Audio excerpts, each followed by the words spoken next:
Seguir el estudio de esta mañana. Y hemos venido este día no solo para observar la cena del Señor y participar como iglesia, y otra cosa muy importante hoy es escuchar ahora la palabra de Dios.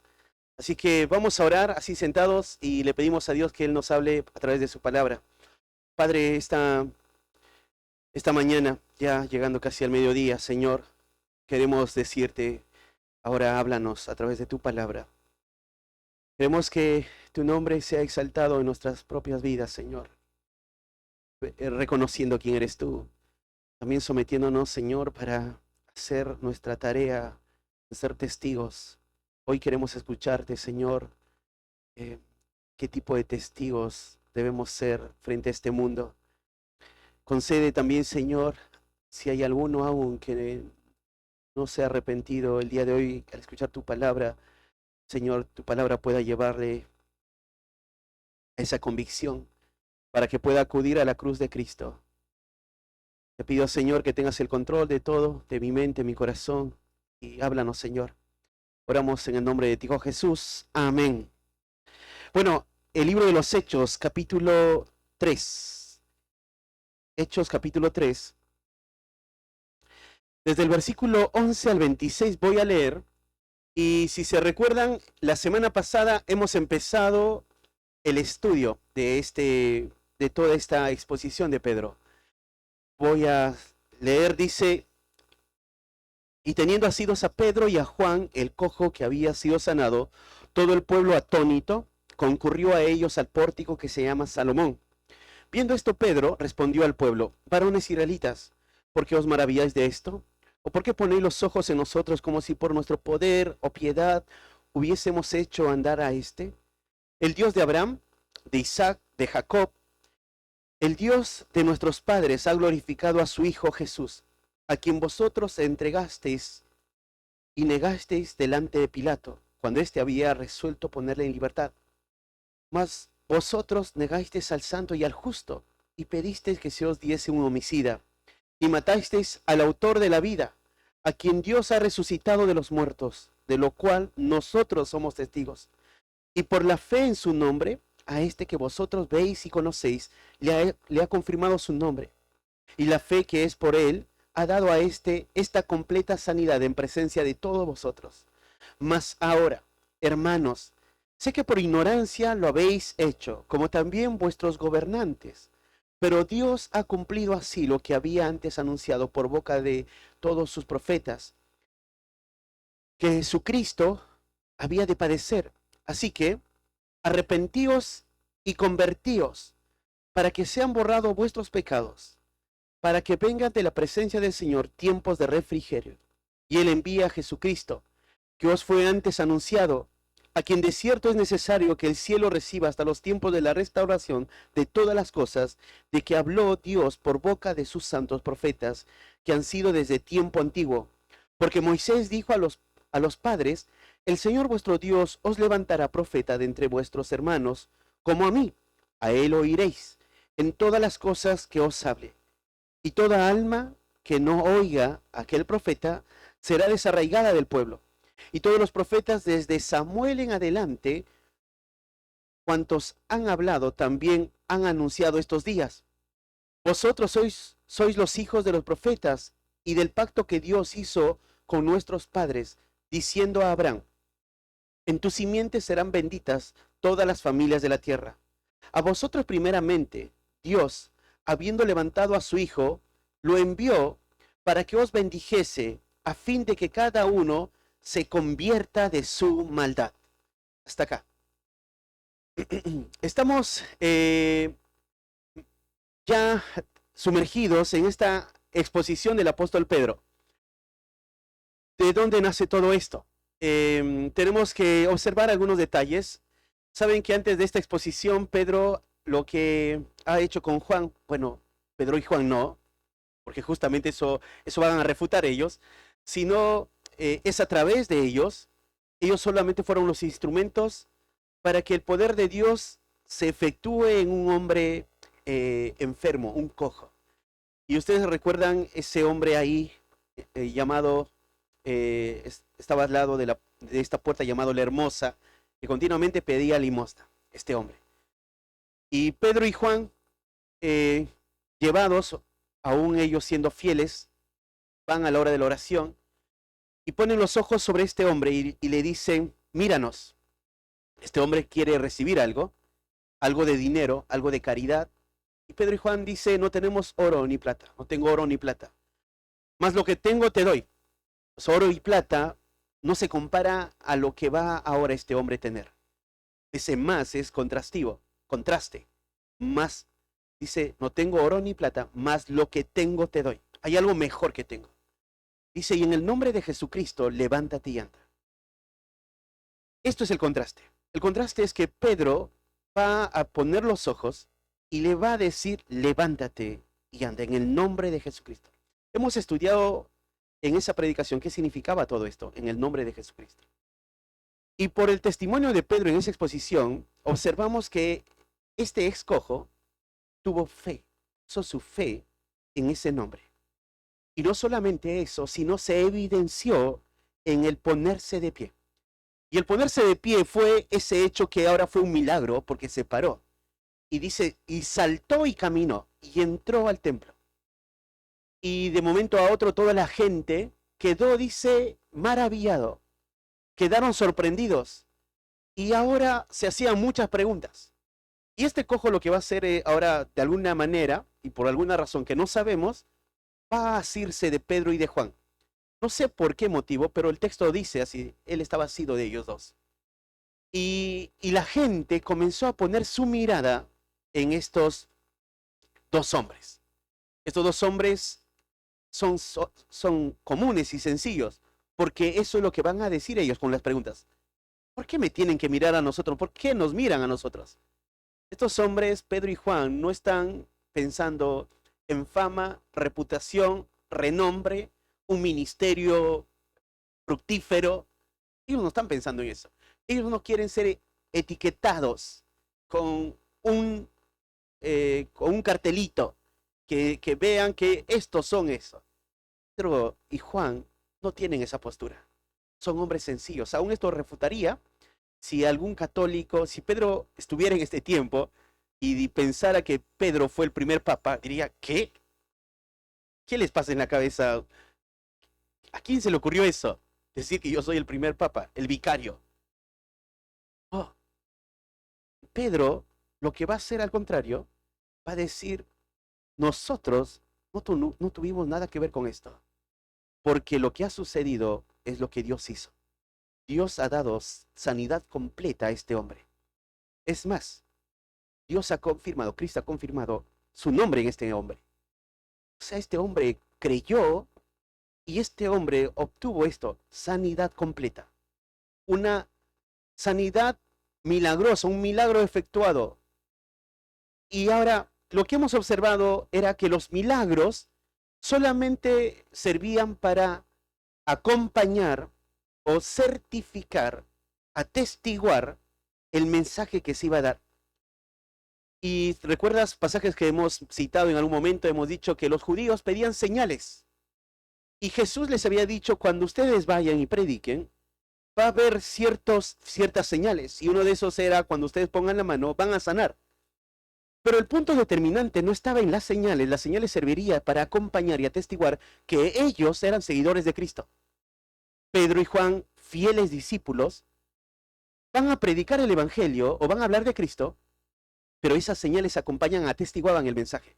Y acá se ve este cuadro. Se ve este cuadro cuando Dios pone la plataforma o pone el escenario para que su palabra se exponga. El punto es la predicación y llama la atención a ellos este milagro. Ahora es que Dios no es que no quería sanar a este hombre, Dios lo sanó porque tuvo misericordia de este ex cojo y no era el único ex cojo. Si tú te ponías a pensar cuántos hombres enfermos o desprovistos de alguna salud estaban ahí en ese tiempo, eran muchísimos, cientos y cientos. Pero Dios quiso sanar a ese hombre. Pero el propósito, te vuelvo a decir, es que se oiga la predicación. Entonces Pedro y Juan lo que van a decir a esa hora y van a comenzar a predicar. Y les van a comenzar a decir, a ver, alguien hizo esto. ¿Saben quién hizo? Y va a comenzarles a hablar de Cristo. Pero claro, ellos, si recuerdan 50 días atrás, ya no habían visto a Cristo. O si ponen mucho más, 3 meses atrás, en algún momento escucharon de Cristo. Este Cristo, ese es el que sanó. Ahora, pero ustedes saben qué hicieron. Lo mataron a él, al autor de la vida. Al autor de la vida ustedes lo mataron. Al santo y justo ustedes lo mataron. Lo que Pedro está haciendo en la predicación es sería poner la carga, o sería que ellos entiendan cuán culpables son. Cuando piensas en el evangelismo, esto es el orden. No puedes hablar de la gracia si no entiendes su condición. No puedes decirle ve al cielo si todavía no has hablado de lo que es ese hombre, su condición. Pedro y Juan no van a hablar del cielo o no van a hablar de las bendiciones que obtendrían, a no ser primero que observen su condición. Ustedes, les dice, mataron. Ustedes son culpables. Ustedes son pecadores. Y el evangelio consiste en esto. El evangelio consiste en que el hombre pueda ver su condición, dónde está. Y hemos observado la semana pasada que todo hombre está lejos, está sin Dios, está apartado de Dios, está en la profunda miseria, es pecador el hombre. Y eso hemos visto la semana pasada. Y en medio de su predicación, Pedro les dice quién era Cristo. Y después de dar esos detalles, ahora Pedro les va a hacer un llamado, y acá nos hemos quedado. No solamente observar quién era Cristo. Cristo murió, Cristo resucitó, y eso fue otra parte importante de la predicación. No puede haber salvación si presentas a un Cristo que todavía está en una cruz. Jesús no está en la cruz. Jesucristo resucitó. Hoy está vivo. Y la evangelización consiste en esto. La obra de Cristo venciendo la muerte, tomando la culpa de los pecadores, para luego resucitar. Y ahora el autor de la vida pueda dar vida a todo aquel que en él crea. Pero ¿cómo sucede eso? Bueno, ahora Pedro va a hacer un llamado. Y toda predicación fiel tiene que tener este segundo ingrediente. Es no solo mostrarles su culpabilidad y no solo hablarles de la obra de Cristo, sino ahora decir lo que tienen que hacer. Y Pedro va a decir, arrepiéntanse. Y eso vamos a observar ahora. Este es el tercer punto. El primer punto que hemos visto la semana pasada es el escenario preparado para la predicación. Eso fue el primer punto. El segundo punto fue solo por la fe en el nombre de Cristo hay salvación. Ahora, el tercer punto es arrepiéntanse y vuelvan a Dios. Ese es el tercer punto. Arrepiéntanse y vuelvan a Dios. Desde el versículo 19 hasta el versículo 21. Y vamos a poner nuestra atención en esta palabra, arrepentimiento. Y podríamos pasar muchas horas pensando en esto, a través de muchas historias, argumentando una y otra vez. Y vamos a usar algunos minutos, y no muchas horas. Pero esto es crucial. Esto es crucial para que una persona pueda abrazar por la fe la cruz. Es el arrepentimiento. Y dice, así que arrepentíos y convertíos. Y la palabra arrepentíos está en modo imperativo. Acá es un mandato de Pedro. Pedro dice, arrepiéntanse. No sé cuán fuerte haya hablado Pedro, pero me imagino muy fuerte, porque esto va a traer un gran fruto. Cientos y cientos van a creer. Pero para que toda esta multitud crea, debió levantar la voz sin gritar, pero con fuerza y con seguridad y con denuedo, y como si fuese Dios mismo diciendo, va a decir, arrepiéntanse. Bueno, Pedro esto ya lo ha escuchado. Pedro lo escuchó y supo seguramente de Juan el Bautista. Lo supo de Cristo mismo. Por ejemplo, en Mateo 3:2, Juan el Bautista dijo, arrepentíos.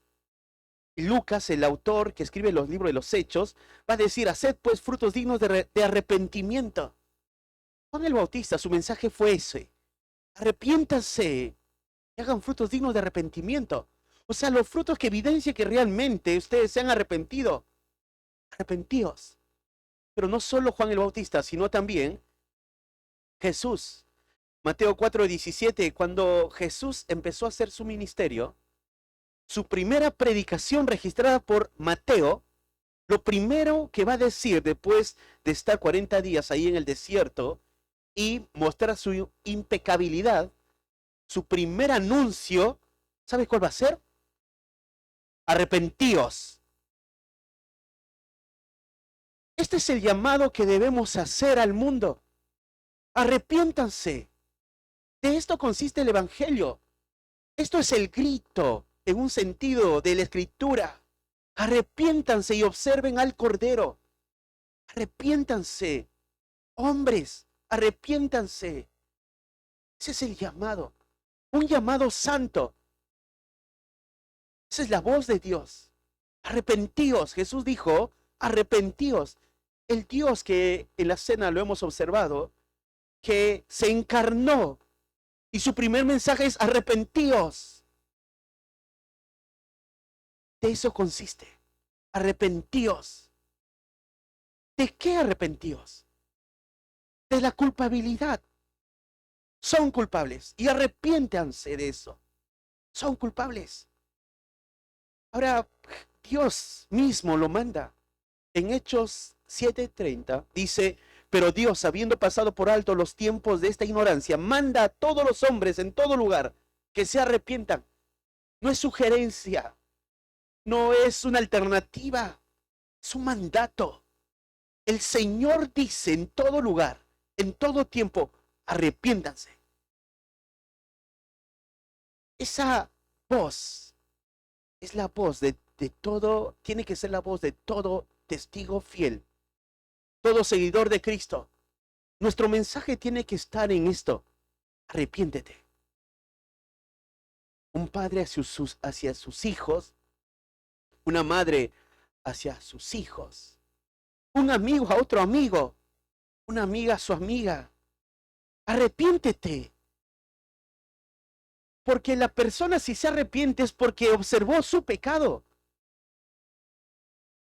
Porque no puedes decirle, acepta a Jesús, vas a ir al cielo, dile a Jesús que entre a tu corazón. Son lindas palabras para decir a otros, ahora ya eres hijo de Dios. Pero cuando ni siquiera les habló del pecado y ni siquiera le has mostrado cuán culpable es para que este hombre o esta mujer corra desesperadamente a la cruz, arrepentido por todos sus hechos, y clame a Dios por misericordia, porque está en la bancarrota, en la miseria. A ver, te lo vuelvo a decir, todas las personas están en la miseria. Bueno, los ves con corbata, los ves con su auto, pero están en la miseria. Espiritualmente están en la miseria. Se están muriendo, están yendo al infierno. Cientos y cientos ahora mismo están yendo al infierno. Muchos están allá en el hospital, a punto de apagar sus ojos. Su vida se va a ir. Y se van al infierno. Pero hay ahora una gran responsabilidad del pueblo de Dios, como estos testigos fieles, en ir al mundo y decir, como Dios manda, arrepentíos, arrepiéntanse. Ese es el llamado. Un padre a un hijo, arrepiéntete de todos tus pecados. Esto es lo que Dios dice en Hechos 17:30. Entonces este mensaje no ha cambiado. Nosotros debemos hacer ese llamado para que las personas se arrepientan. Es lo que ya Pedro había dicho en su primera predicación, Hechos 2:38. Pedro les dijo, arrepentíos. Ahora, esto es lo grandioso, ¿no? Lo grandioso del libro de los Hechos, ves que Pedro está en la misma ciudad, posiblemente un gran grupo son las mismas personas que escucharon ya de Pedro decir, arrepentíos. Y otra vez. Ahora, nadie sabe cuándo se apaga la vida de uno, pero cada vez que una persona escucha esa palabra de Dios, arrepentíos, puede ser la última. Si no ha muerto, la otra vez que ven esa misma palabra, arrepentíos, esa puede ser la última. Yo tengo el deber de decir eso, arrepentíos, porque yo no sé si el día siguiente esa persona va a abrir los ojos. Y esa persona no sabe si va a vivir. Y hoy debe escuchar arrepentíos. Y esto es gracia sobre gracia. Que toda esa gente que no se arrepintió, solo 3,000 hombres, toda esa gente que no se arrepintió ahora otra vez puedan oír arrepentíos. ¿Pero qué es arrepentimiento? Es un abandono total, completamente al pecado. Es un vacimiento de uno mismo, es un reconocimiento de quién es Cristo y quiénes somos nosotros. Es un cambio de dirección, es un cambio de mente. Es un fruto que no se ve si no está en el corazón y solo se evidencia de manera externa cuando demuestro que he abandonado mi vida pasada. El arrepentimiento no lo puedo ver, lo que sucede en el corazón, pero sí veo cómo ahora actúo por haberme arrepentido. Arrepiéntete. Ese es el llamado que se hace. Arrepentíos. Y todo lo que estoy citando, y en un momento en la predicación, en la primera exposición de Pedro, también lo cité, o sea, argumentando qué significa el arrepentimiento. Y usé un pasaje como lo que ahora te voy a mencionar, 2 Corintios 7, 9, 10, dice, ahora me gozo no porque hayáis sido contristados, sino porque fuiste contristados para arrepentimiento, porque habéis sido contristados según Dios, para que ninguna pérdida de padecieseis por nuestra parte. Porque la tristeza que según Dios produce arrepentimiento para salvación, de que no hay que arrepentirse, pero la tristeza del mundo produce muerte. Pedro, en este caso Pablo, les dice a esta iglesia, ustedes cuando recibieron la primera carta, fue una carta exhortativa. Bueno, aunque no fue la primera, ¿no? Ya había mandado otra carta, pero la tenemos como primera de Corintios, esa primera, la segunda de carta de Pablo como primera, y ahí les manda como una exhortación. Y Pablo ve, y por el informe que tiene, hay frutos de arrepentimiento, y dice, no me entristezco de esto, porque la tristeza que ha producido Dios es para salvación. Pero hay una tristeza, Ojo, hay una tristeza que también se ve, pero produce muerte. Esa tristeza que ve y produce muerte es solamente aquella tristeza que ve que sufre por las consecuencias. Las consecuencias que viene a razón de la acción que cometió. Y comienzo a llorar, a patalear, a gritar como un niño, porque desobedeció a mamá y sabe que ya no va a jugar con el PlayStation o le va a quitar el celular o no va a ver un dibujito o no va a ir con sus amiguitos. Comienza a llorar, perdón, perdón, perdón, perdón, no lo voy a volver a hacer, no lo voy a volver a hacer. Eso no es arrepentimiento. Está llorando por las consecuencias. Arrepentimiento es cuando observa el pecado y llora por el pecado. A este punto, Pedro les lleva a los que están oyendo.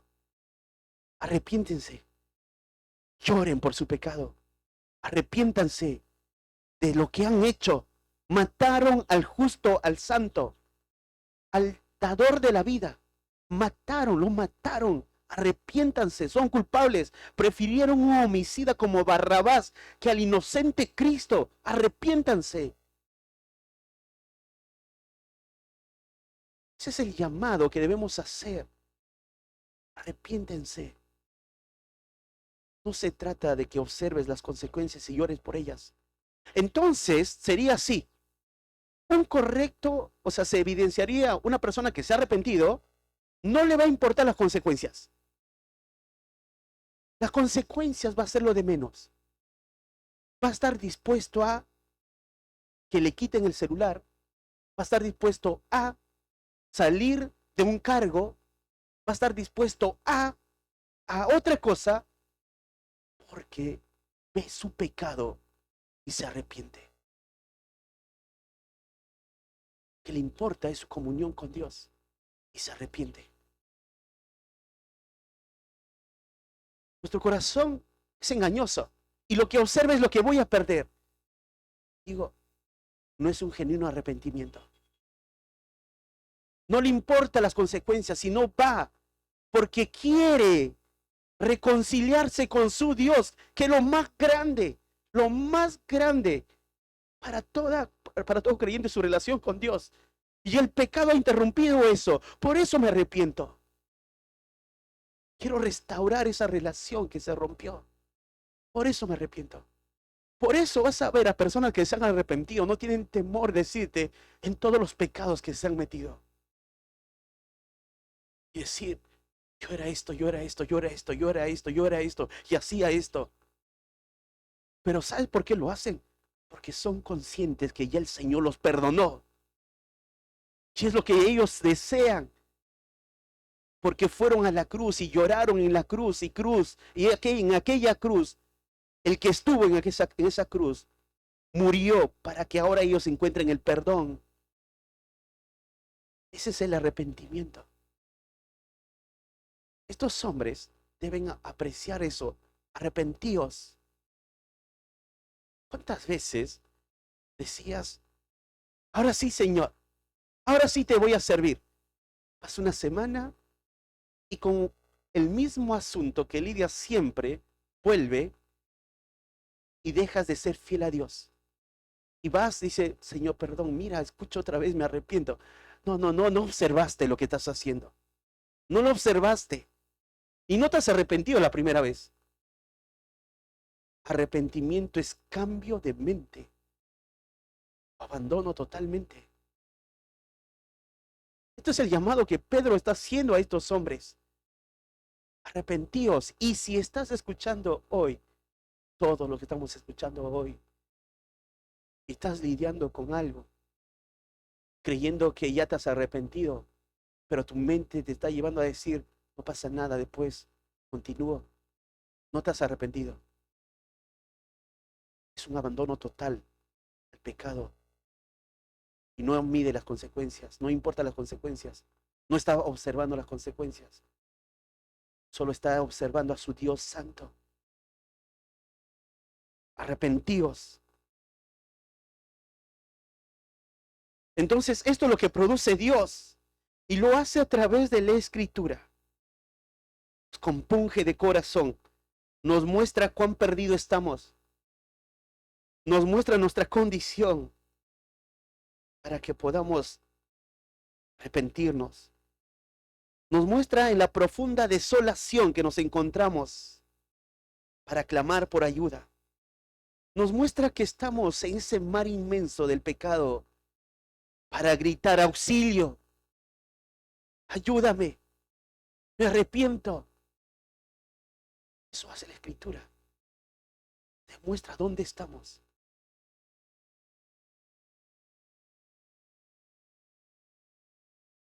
Es volverse de la idolatría. Claro, porque antes de arrepentirnos, todos adoramos muchas cosas. Y una cosa que adoramos más somos a nosotros mismos. Nosotros nos adoramos. Y aún nos vaciamos de esa idolatría. No somos nada y nos damos cuenta que yo merezco la muerte eterna. Merezco el castigo. Y todo lo que he construido, todos esos pequeños ídolos, son ídolos. Y no es divinidad. Los ídolos son ídolos, no tienen nada, no tienen vida. Y los he hecho como Dios. Pero hay un solo Dios. Y entonces, el arrepentimiento es volverse de su idolatría, volverse de esa religión falsa. Ellos tenían que entender esto. Ahora, ¿cómo se evidencia? Si te fijas en 2 Corintios 7, lo que he leído fue 2 Corintios 7, de 9 al 10, el 11 y 12 dice, porque he aquí, esto mismo de que hayáis sido contristados según Dios, fíjate lo que produjo. ¿Qué solicitud produjo en vosotros? ¿Qué defensa? qué indignación, qué temor, qué ardiente afecto, qué celo, qué vindicación. Claro, el arrepentimiento, lo que sucede en el corazón, no lo puedo ver. Solo veo ahora el fruto de ese arrepentimiento. Y la iglesia de Corinto dice, ustedes ahora tienen una solicitud. O sea, son diligentes y con prontitud están dispuestos a seguir abandonando los pecados. ¡Qué defensa! ¡Qué respuesta hacia asuntos sagrados! Defensa. ¡Qué indignación! Indignación justa. ¡Qué temor! Temor, una reverencia a Dios, a su palabra, a las cosas de Dios, al servicio de Dios. Uno se pregunta, ¿por qué? Seguramente, no sé si preguntaron, pero si alguno asistió a alguna otra iglesia y ve nuestra iglesia, ¿ves cuán lento alguien puede estar dentro del ministerio o servir en algún área? Y uno dirá, ¿pero por qué hay en otros lugares es muy rápido? Bueno, porque hay una indignación que debemos tener. Tiene que haber una defensa, tiene que haber temor. ¿Quiénes están adelante? ¿Quiénes están sirviendo? ¿Quiénes van a tocar un aparato? ¿Quiénes son ellos? ¡Qué defensa! ¡Qué indignación! ¡Qué ardiente afecto! ¿Sabe cómo se ve una persona arrepentida? Una persona arrepentida se ve, claro, antes que vaya esa cruz, ahora no vivía en odio, amargado, enojado. No quería ver a nadie. Quería pasar su cumpleaños solo. Quiere pasar la Navidad solo. Quiere pasar todo solo. A nadie quiere. Pero ahora cuando Cristo lo salva, el amor de Cristo ha sido derramado en él. Y ahora tiene un ardiente afecto. Dice, los ve a sus hermanos, los ama. Ah, esto nunca lo había sentido. El dolor de mi hermano es mi dolor. ¿Cómo no quisiera que entienda lo que entiendo? Ese afecto, amor. Pero si miras a esas personas que no se arrepintieron, no les interesa las relaciones. ¡Qué celo! ¡Qué vindicación! Hacer justicia. Tiene un celo por la santidad de Dios. Eso trajo el arrepentimiento que produce Dios. Ahora, piensa un poco en tu vida.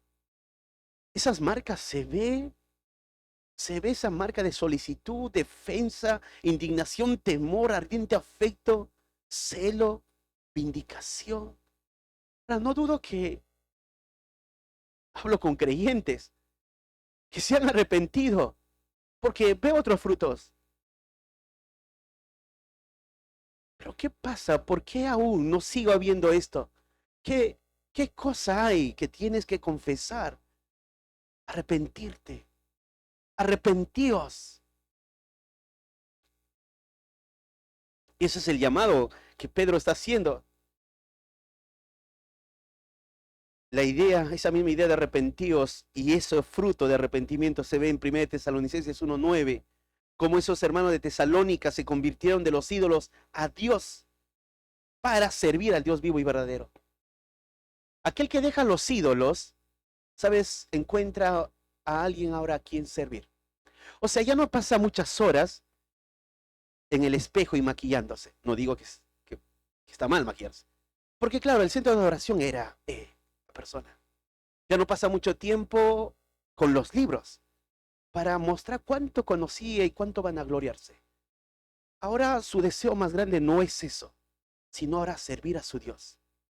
No es que no tenga cuidado de sí, al contrario, lo va a ver de manera bíblica cómo cuidarse. Y aún va a crecer de manera bíblica en cuanto a conocer. ¿Y qué son las prioridades? Eso es lo que produce cuando una persona se ha arrepentido. Todo cambia. Es un cambio de mente, totalmente. Como una persona que cuando está estudiando su carrera y la razón de su estudio era por tener logros. Y un día tener un auto, o dos o tres, tener una casa, y no solo una casa, sino una casa en la playa para sus retiros. Y su objetivo más grande es sacar a sus padres quizás del estado donde están ellos económicamente. Cuando conoce a Cristo, todo eso cambia. No abandonan la universidad, siguen la universidad, pero ahora para usar todo eso para la gloria de Dios. Su vida totalmente cambia, su mente cambia. Sus prioridades son distintas. Hay un cambio. Arrepentimiento. Y esto es por la palabra de Dios.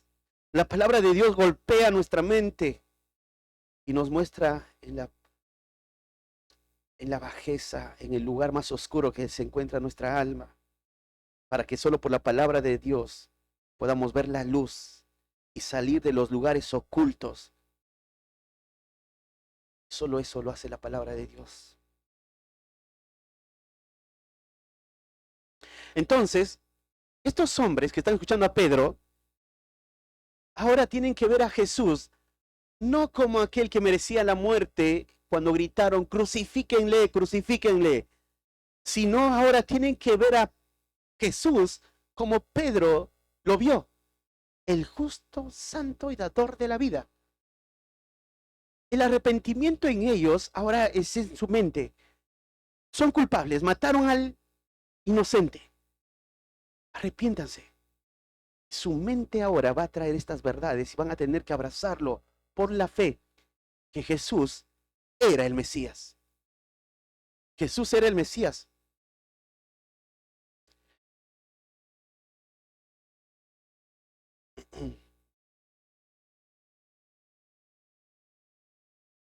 Leo un comentario en cuanto al arrepentimiento. Dice, el arrepentimiento afecta la totalidad de la existencia del hombre. Llega hasta lo más profundo de su ser y toca todas sus relaciones externas con Dios y con sus vecinos. Esto sucede cuando una persona se arrepiente. Fíjate otra vez el texto y avanzamos ahora sí. Dice Hechos 3, el versículo 19. Así que arrepentíos, y ahora dice convertíos. Ya no vamos a ver esa otra palabra como hemos visto la palabra arrepentimiento. Y vamos a ver de manera más resumida. Y ahí convertíos es regresar, volverse a un estado. Como un comentarista dice de esta manera, el arrepentimiento es alejarse del pecado. La fe es volverse a Dios. O sea, arrepiéntanse y crean. Crean. Ahora, aún ese creer solamente es gracia. Porque fue por gracia que estos hombres que iban a la hora de la oración del día, la tercera de la oración del día, y iban a hacer sus oraciones prescritas, quizás algunos sacrificios llevando algunos animales, que una vez más iban a escuchar el mensaje de Pedro, y es gracia. Iban a escuchar la exposición, es gracia. Y es la palabra de Dios golpeando su corazón, es gracia.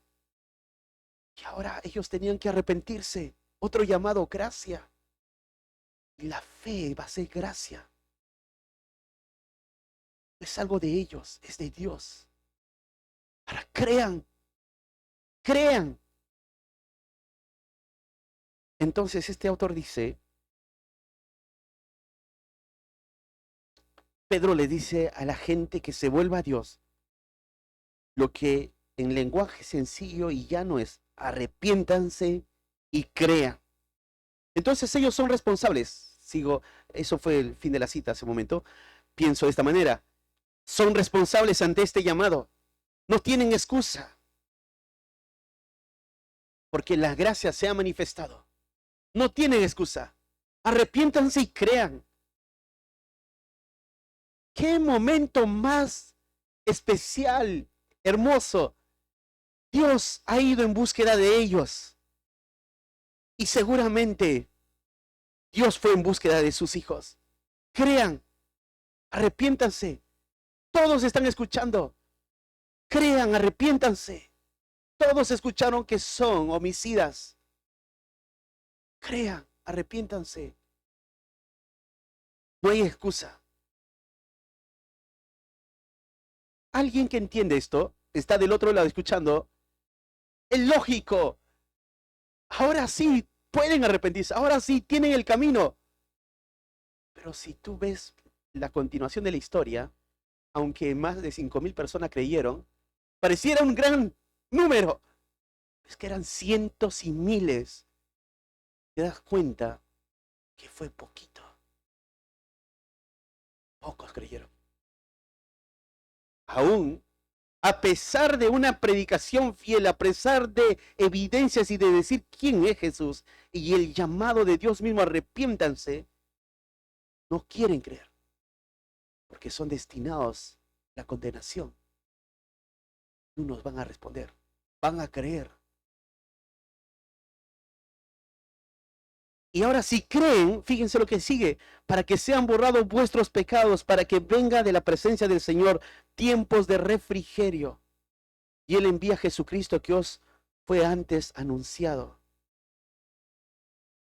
Hay un pasaje que pensaba en ese momento de que cuando hace este llamado al corazón contrito y humillado, no despreciarás tú, oh Dios. Humíllate, cree. Bienaventurado aquel cuya transgresión ha sido perdonada y cubierto sus pecados. Bienaventurado el hombre que Jehová no culpa de iniquidad. Arrepiéntanse, crean. Bueno, ahí cuando Pedro dice, para que sean borrados vuestros pecados. La palabra ahí borrados es secar o obliterar.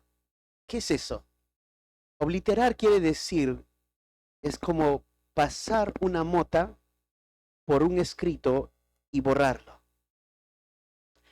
Tú sabes que en aquel tiempo se escribían los textos sobre papiros, pero las tintas que se usaban no son como nuestras tintas de hoy en día. Tú si usas nuestra tinta sobre un pantalón jean, se queda porque tienen distintos ácidos. En aquel tiempo no era así, eran distintas tintas.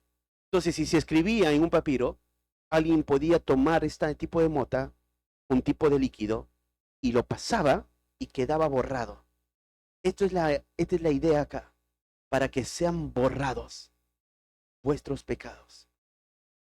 ¿Quién iba a hacer eso? Solamente Dios. Dios puede borrar el pecado. La idea ahí de obliterar es esa misma palabra que se usa en Colosenses 2:14, anular, para que sea anulado vuestros pecados. Colosenses 2:14 dice, anulando el acta de los decretos que había contra nosotros, que nos era contraria, quitándola de en medio y clavándola en la cruz.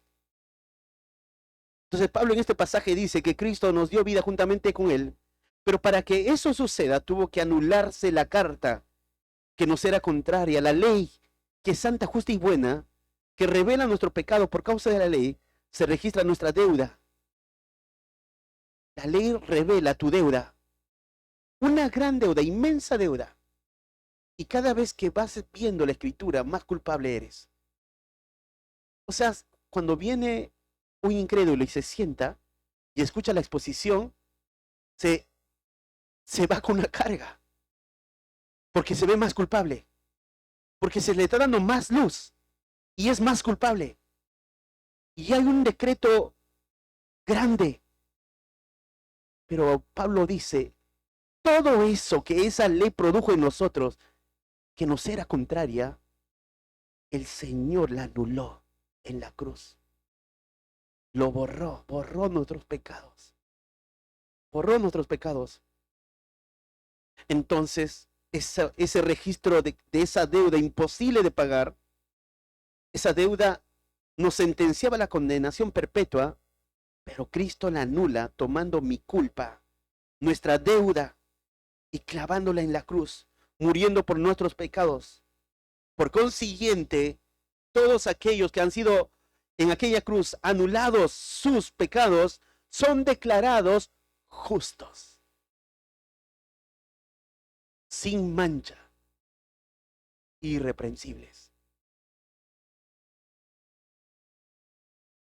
Pecador de lo más vil que haya hecho, el hombre más vil, sí, depravado, homicida, perverso, aún en la cárcel, sentenciado a la muerte, en la silla eléctrica, lo que sea. Escucha esto, se arrepiente tus pecados son perdonados. Va a pagar, va a morir en la silla eléctrica. Pero Cristo tomó su lugar, que se arrepintió. Perdón. Cristo, el único que puede anular el acta que nos es contraria. Y Pedro le dice, para que sean borrados vuestros pecados y para que vengan de la presencia del Señor tiempos de refrigerio. Cuando piensas en refrigerio, seguro estás pensando en arroz con papita frita y huevo. Un refrigerio, no. No sé si vienes a tu mente. Y algunos, me parece que sí. En un sándwich. Refrigerio. Bueno, la idea acá no está del todo mal, no en un sándwich, pero no está en un sentido de deleitoso, agradable. Y esos tiempos de refrigerio, recuerda que esto es para Israel. Pedro está hablando con quién? Está hablando con ellos. Así que si alguien te dice va a venir tiempos de refrigerio, bueno, ahí dile llévame a McDonald's y después le dices. Para que ser. No, esto Pedro lo está diciendo a ellos, a los judíos. Y el tiempo de refrigerio, ellos entendían que pensaban en todas las promesas que Dios allá había dado a través de los profetas, de que un día venía un rey y ese rey va a ser justo y en su reino que va a ser con justicia, nada les iba a faltar, porque el rey va a reinar y va a ser un refrigerio estar con ese rey, con ese señor. Ese tiempo de refrigerio para que venga. Ese tiempo de refrigerio aún va a venir para ellos. Y va a ser en el reino milenial. Ese tiempo de refrigerio ellos lo van a gozar, lo van a gustar. Y Pedro acá les está diciendo para que venga el tiempo de refrigerio. Como que le pone una carga a ellos. No viene ese tiempo de refrigerio si es que no se arrepienten.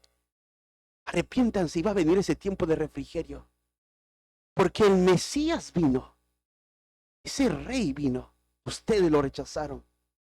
Pero ese tiempo de refrigerio se va a dar a ellos en el reino milenial, donde cuando Cristo reine por 1000 años. ¿Sabes qué dice Isaías 11, de 6 al 10? ¿Te imaginas este cuadro? Morará el lobo con el cordero. Morará el lobo con el cordero. Hoy el cordero, ¿qué hace el cordero? Se escapa. Te acercas, te quieres acercar, te va un poquito más de... Contigo, imagínate que le pongas a un león, a un lobo al lado. El cordero, y el otro le alcanza más rápido que es. Porque el cordero va a querer huir por un lugar, como es cordero es torpe, y ¡pum!, se choca y el otro lo agarra. Y es presa fácil. Pero acá dice, morará el lobo con el cordero, el leopardo con el cabrito, se acostarán, el becerro y el león, la bestia doméstica andarán juntos y un niño los pastoreará.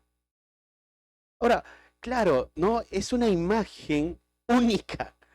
¿Cómo que un niño va a agarrar a un león y va a andar con el cordero? ¿Cómo va a suceder eso? Bueno, quiero que traigas a tu mente, cuando el rey reine, va a ser distinto todo. Esos tiempos de refrigerio un día va a llegar. Pedro les hace pensar, arrepentidos, para que sean borrados vuestros pecados, para que vengan tiempos de refrigerio. Tiempos de refrigerio. Dice, y el niño de pecho jugará sobre la cueva del aspid, y el recién destetado extenderá su mano sobre la caverna de la víbora. Impresionante ese día, ese tiempo de refrigerio, lo que va a ser. Ahora, Pedro, yo observo esto y pienso, no es difícil el trabajo que tenemos que hacer, simplemente es así. Pedro les está predicando a ellos esto, y recuerdas un poco, Pedro le había dicho al Señor cuando resucitó, y no solo él, le dicen los discípulos, Señor, ¿restaurarás el reino en este tiempo? ¿Te acuerdas de esa pregunta? O sea, lo que los discípulos están pensando, Señor, ya resucitaste. ¿Ahora vas a restaurar? ¿Ahora es el tiempo del refrigerio? Y el Señor le dice, no os toca a vosotros saber el tiempo. Si no, ahora me seréis testigos de Jerusalén, Judea, Samaria, hasta el último de la tierra. Pero voy a regresar. Y él iba a regresar. Y va a regresar para que venga esos tiempos de refrigerio. Todo Pedro lo tiene tan claro. sabe que va a venir ese tiempo de refrigerio. Lo tiene en mente. Entonces, pensaba esto, si Pedro tenía todo en mente, de todos los textos aún del Antiguo Testamento, de todas las cosas que los profetas hablaban, puedo llegar a esta conclusión que les dije el domingo pasado. Podemos observar esto de Pedro, que sabía más de lo que nosotros pensamos que él sabía. Porque Pedro meditaba, pensaba. Y dice, y él, en el texto que nos toca seguir estudiando, ahí en Hechos, dice, y él envía a Jesucristo. Dios fue antes anunciado. Y él envía a Jesucristo, quien fue antes anunciado. A ver, piensen un poco otra vez. Volvamos a traer nuestra mente. Pedro les está predicando a ellos.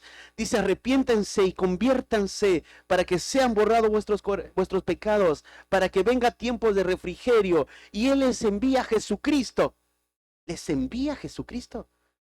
Pero, ¿no había venido ya Cristo? Sí, había venido Cristo. Ya había venido en su primer adviento. Él ya estuvo entre ellos. Pero ahora Pedro le dice, y él envía a Jesucristo que fue antes anunciado. O sea, el rey va a volver. El Mesías regresará. El que había sido antes enviado. Él ya cumplió esa tarea.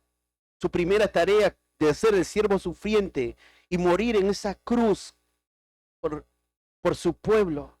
Para ofrecerles el reino. Ahora ellos tenían que arrepentirse para que venga otra vez Jesucristo. 21. A quien de cierto es necesario que el cielo reciba hasta los tiempos de la restauración de todas las cosas de que habló Dios por boca de sus santos profetas que han sido desde tiempo antiguo.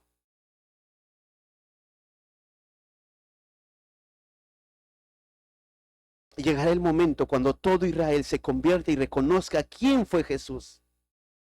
Hasta ese momento aún Él no regresará. Va a llegar, hermanos, el momento. ¿Sabe por qué te menciono esto después del pasaje de versículo 21 que leí? Mateo 23:39 dice, porque os digo que desde ahora no me veréis hasta que digáis, bendito el que viene en el nombre del Señor. O sea, arrepiéntanse, crean, va a venir Cristo, que fue anunciado, a quien de cierto es necesario que en el cielo reciba hasta los tiempos de la restauración de todas las cosas. Va a tener que ver un momento donde Él va a regresar hasta ese tiempo de la restauración. Va a llegar ese tiempo de la restauración, de que habló Dios por boca de sus santos profetas que han sido desde tiempo antiguo. Pedro tiene tan claro todas las profecías y le está haciendo pensar a ellos. Claro, yo estoy diciendo esto y puedo mencionar algunos pasajes que tengo de Joel 2:30-31, Joel 3:14-16 y otros pasajes más. Y seguro tú lo vas a escuchar, lo vas a tratar de entender, pero no como ellos, que son el pueblo de Dios, y ellos tienen claro quiénes son los profetas y lo que los profetas anunciaron de un día que Israel iba a gozar de su rey y va a haber ese tiempo que estamos pensando, refrigerio, un día, un tiempo único, distinto, porque el rey iba a estar y iba a restaurar, donde Jerusalén sería el centro de toda la tierra, donde todas las naciones vendrían a adorar al Mesías. Ellos están teniendo todo eso en su mente, por eso Pedro les dice, va a venir un día esa restauración. Para ellos no es difícil comprender lo que Pedro les está diciendo por boca de sus santos profetas que desde tiempo antiguo se anunció.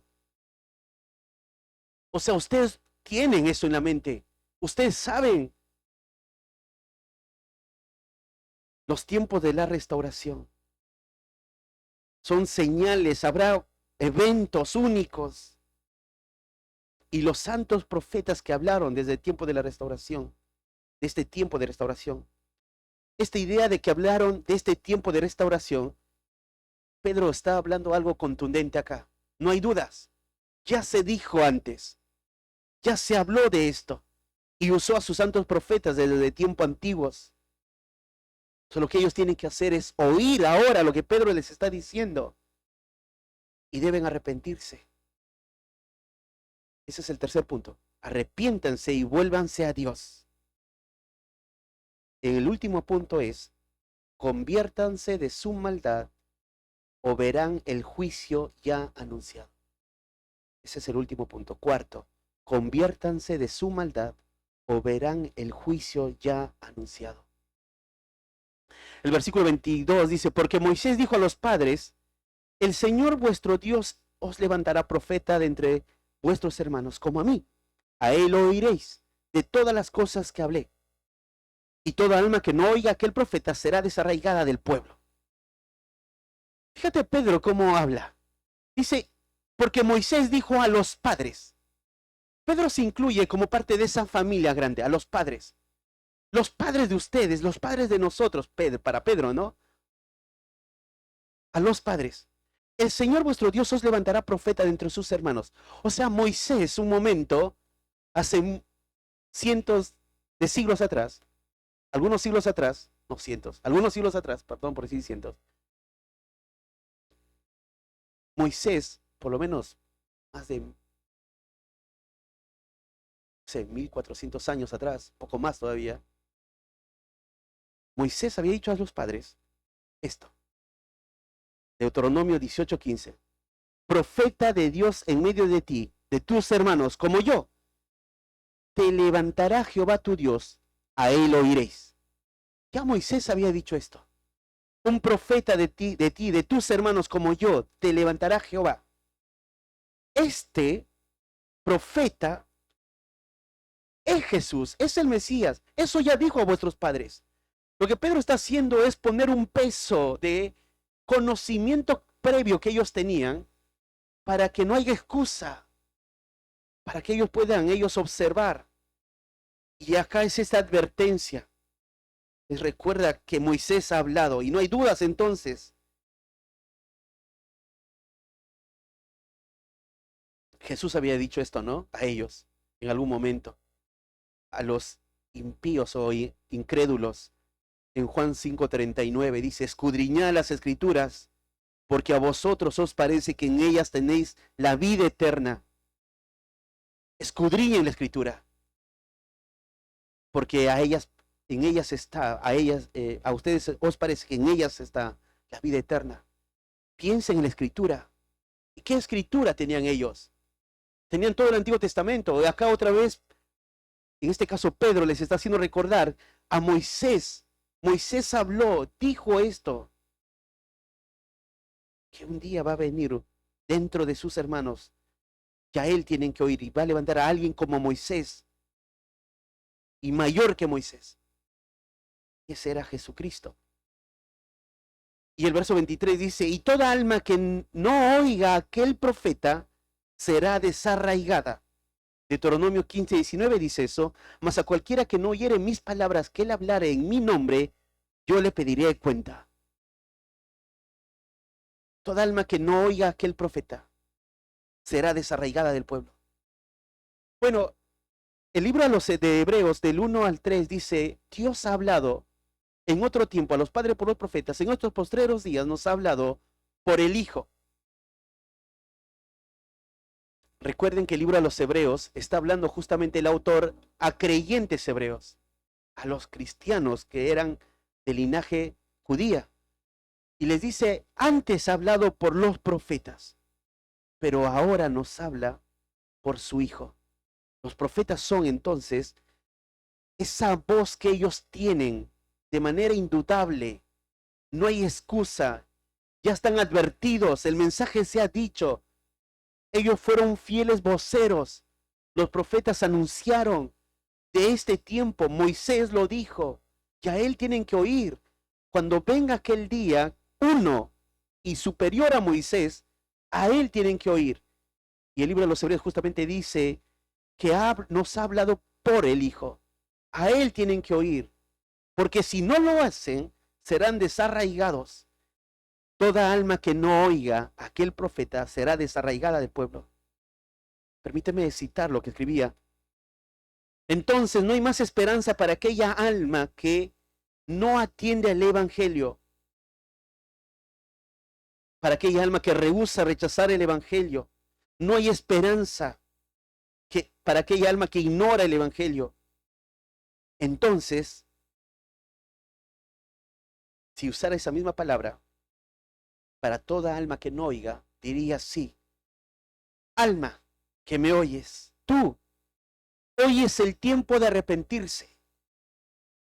Tú que estás escuchando el Evangelio, observa esa escena, este recordatorio. Pedro les está diciendo, van a ser desarraigados, van a ser quitados, van a ser juzgados. Por tanto, arrepiéntanse. Entonces, esto es el problema. El problema no es oír, el problema es no oír, no querer oír, no querer atender el anuncio. Ese es el problema. Versículo 24 dice, y todos los profetas desde Samuel en adelante, cuantos han hablado, también han anunciado estos días. Otra vez Pedro pone el mismo peso diciendo, desde Samuel en adelante. ¿Pero por qué desde Samuel? Bueno, Samuel es el primer profeta, no escritural, porque ciertamente no escribes profecías, pero se habla de Samuel como el primer profeta y el último juez. Y de ahí en hacia adelante, muchos profetas van a venir a hablar. Y Samuel va a hablar, sí, de algo, de un reino. Y Samuel va a hablar a David de un reino.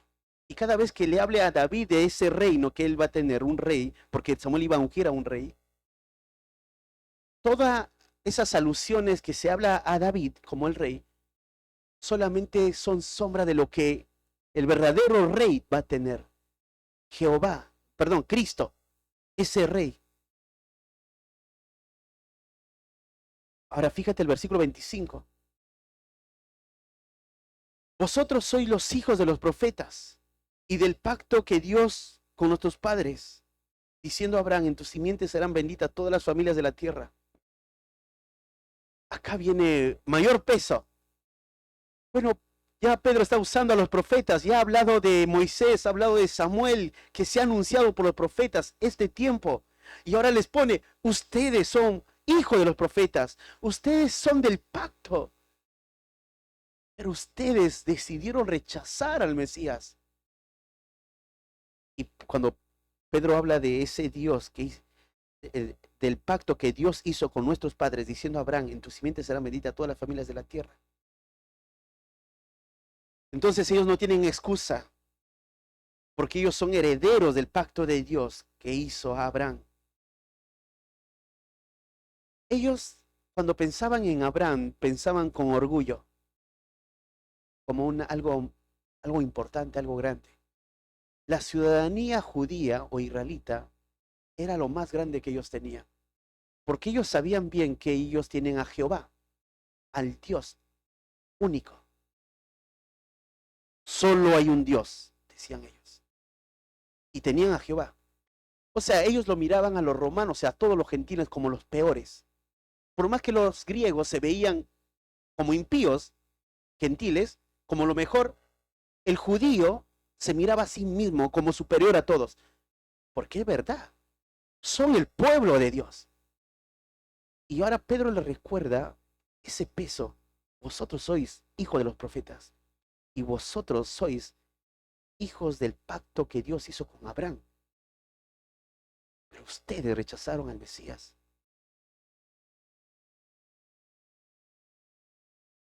Ahora es interesante cuando dice, en tu simiente serán benditas todas las familias de la tierra. O sea, todas las familias de la tierra no está pensando solo en la nación judía, sino todas las familias de la tierra. Y eso sale de ellos. Ellos debieron ser la luz a las naciones, pero no fueron la luz a las naciones. Pero de cierta manera, Dios se encargó para que esa luz a las naciones se muestre. Y hasta el día de hoy, todas las familias de la tierra son benditas por el pacto que Dios ha hecho con Abraham. ¿Y de qué manera? De Abraham vino el Mesías también. Sin ser judíos y que no esperamos ninguna tierra a nosotros. Porque eso fue una promesa hecha a Abraham. Nosotros somos bendecidos. Porque la salvación vino para los judíos, pero ellos rechazaron al Mesías. Y ese tropezadero fue para nosotros bendición, para que nosotros seamos salvados.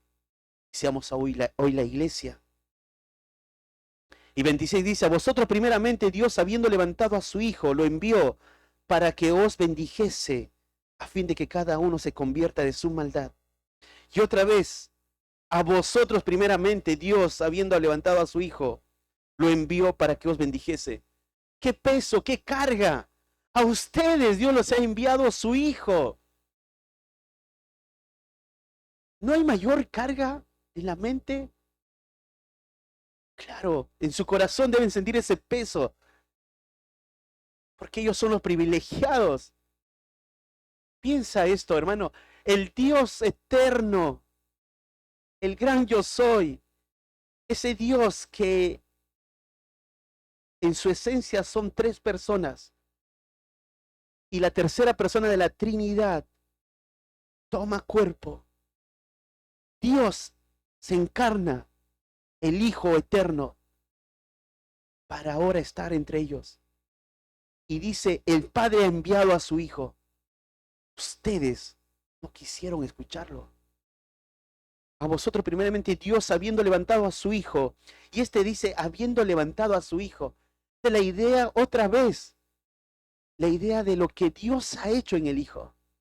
Lo ha levantado, ha cumplido todo, murió, resucitó, lo ha levantado. Lo envió para que os bendijese, a fin de que cada uno se convierta de su maldad. ¿Cuál es el propósito de que Él ha enviado a su Hijo? ¿Cuál es el propósito de la obra en muerte y resurrección del Hijo? Para que se conviertan de su maldad. Conviértanse de su maldad. Se vuelvan, abandonen su orgullo, se arrepientan, clamen a Dios por perdón. Porque ellos fueron los que mataron al autor de la vida, a Jesús, el Hijo de Dios. Pero esa verdad no solo es para ellos, sino también para todos los hombres. Porque Cristo vino y nosotros seguimos anunciando sobre ese Jesucristo.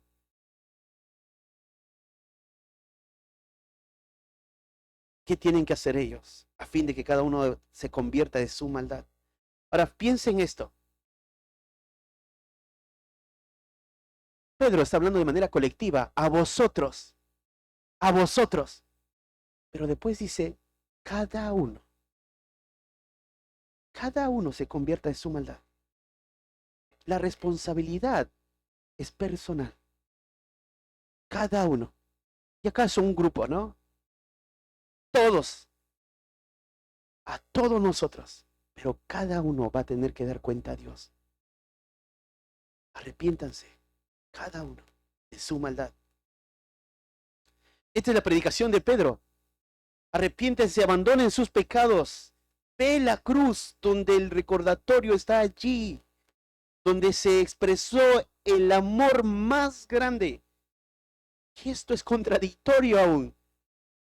El amor más grande es en una cruz, pero la cruz es símbolo de muerte, símbolo de sacrificio, símbolo de terror. Pero el amor más grande se mostró en esa cruz. Derramó su sangre por nosotros. El amor más grande dado a los hombres, que se exclama de allí, arrepiéntanse y conviértanse, vuélvanse de sus caminos. A los judíos que rechazaron en ese momento, cuando Pedro les dice, les pone la carga, el peso de todo lo que los profetas, de todo lo que sabían en cuanto al pacto, ustedes son culpables, arrepiéntanse. Pero el mismo tono no cambia para todos los demás. Porque en ti serán benditas todas las familias de la tierra. Y hoy está la posibilidad para que se extienda, muchos procedan al arrepentimiento. Y Dios sigue diciendo, arrepiéntanse y crean, vuélvanse de sus caminos. Y este es el poder de la predicación. Entonces, cierro con esto. En primer lugar, Pedro y Juan eran simples hombres. Están como testigos fieles de Cristo. Y eso es nuestro deber, ser testigos fieles del Evangelio. Eso es nuestra tarea. Y no esperar un evento para evangelizar, sino hacerlo ya. Pedro y Juan no se juntaron con los otros apóstoles y dijeron, ¿cuándo hacemos una campaña evangelística? Ellos subieron de una manera natural a la hora tercera de la tercera hora de la oración del día para ir y hablar. No tenías que esperar una campaña evangelística para hacer esta tarea, hermano. Es todos los días. Y hacerlo ya. Hablar del evangelio. Ser testigos, portavoces de esa verdad. Es nuestra responsabilidad. Pablo dice, pues si no anuncio el evangelio, no tengo por qué gloriarme. Porque me es impuesta necesidad. Y ay de mí si no anunciar el evangelio. Ay de mí si no anunciar el evangelio. Lo que estoy diciendo, ay de mí. Y quiero decirlo, hermano, ay de mí si no anuncio el evangelio. Pero no lo quiero repetir nada más como intelecto y por emoción ahora. Ay de mí si no anuncio el evangelio, hermanos. Que para eso estoy. Y tú también. Para eso el Señor nos salvó. Para ser testigos. Y decir al mundo, arrepiéntanse. No decirles, te invito a la iglesia. No está mal invitarlos. Sino es hablarles de la culpabilidad. Hablarles de la obra de Cristo. Y decirles, arrepiéntanse. Y es hoy. Y que ese hoy tiene que ver tanto literal hoy, si tienes que ir a almorzar con tu familia, que no conoce a Cristo, si te vas a encontrar con tus tíos mañana, con tus amigos, con tus compañeros de trabajo, ahí, hoy. En segundo lugar, diría a alguno que no se ha arrepentido, quiero que tomes un tiempo, y este tiempo es serio, porque Pedro les dijo, arrepentíos, y es su mandato. Ahora arrepiéntete. No dejes pasar el tiempo, arrepiéntete. Si has estado oyendo la culpa que tienes, que eres pecador, bueno, arrepiéntete. No te voy a decir, repito en oración. No te voy a decir nada de eso. Si tú eres consciente de tu pecado y eres consciente de la santidad de Dios y su justicia que te va a fulminar en la muerte eterna, pero Cristo cargó justamente tu culpa en aquella cruz, bueno, arrepiéntete. Clama por perdón. Pero ahora hazlo. Y hazlo ya. Arrepiéntete. Y en tercer lugar, todos aquellos que somos hijos de Dios, demos gracias a Dios que solo por gracia, hemos recibido esa bendición. Hasta, como dice en el texto, serán benditas todas las familias de la tierra. Y esa bendición llegó a nosotros. Y hemos sido bendecidos por el rechazo de Israel al rey. Ese tropiezo que tuvieron fue ocasión para que tú y yo seamos salvados.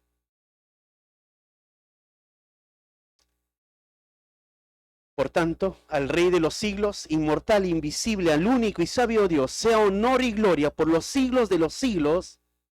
Amén. Pero sabes, esta historia no termina acá, aunque la predicación termina ahí. Y la próxima semana lo vamos a ver cómo continúa. Señor, te damos gracias por este tiempo. Gracias por tu palabra. Y te pido ahora que el que oyó tu palabra y ve su pecado, como Pedro dice, arrepentíos, es el llamado del cielo a través de tu palabra. Permite que ahora las almas que oyeron, oigan, no rechacen, oigan y se arrepientan y crean. Concédele, Señor, que ahora alguno acá clame en su corazón por perdón, que clame arrepentido. Concédele, Señor, que se arrepienta. También, Señor, es un llamado continuo al arrepentimiento. Padre, gracias por tu palabra. Gracias por este hermoso mensaje de que vemos cómo Pedro fue fiel al exponer.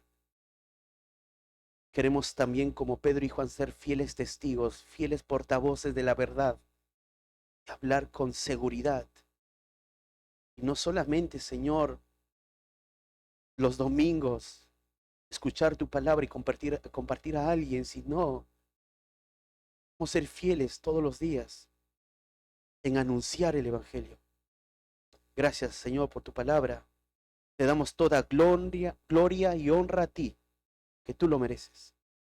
En el nombre de Jesús oramos. Amén.